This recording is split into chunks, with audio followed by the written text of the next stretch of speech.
Radhe Radhe. Hello Google, PUBG না free fire কে ভালো?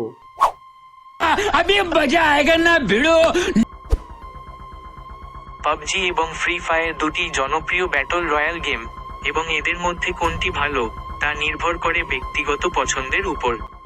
PUBG সাধারণত আরও বাস্তবসম্মত গ্রাফিক্স এবং বড় ম্যাপের জন্য পরিচিত, যেখানে ফ্রি ফায়ার দ্রুতগতির গেম প্লে এবং ছোট ম্যাপের জন্য পরিচিত। উভয় গেমেরই নিজস্ব বৈশিষ্ট্য এবং দর্শক রয়েছে। পাবজি সাধারণত বেশি শক্তিশালী ডিভাইসের প্রয়োজন করে, যেখানে ফ্রি ফায়ার তুলনামূলকভাবে কম শক্তিশালী ডিভাইসে খেলা যায়। পাবজি এবং ফ্রি ফায়ার এর মধ্যে কিছু পার্থক্য নিচে দেওয়া হলো। 1. গ্রাফিক্স। পাবজি এর গ্রাফিক্স সাধারণত বেশি বাস্তবসম্মত এবং বিস্তারিত, যেখানে ফ্রি ফায়ার এর গ্রাফিক্স আরও কার্টুনিশ এবং অ্যানিমেটেড।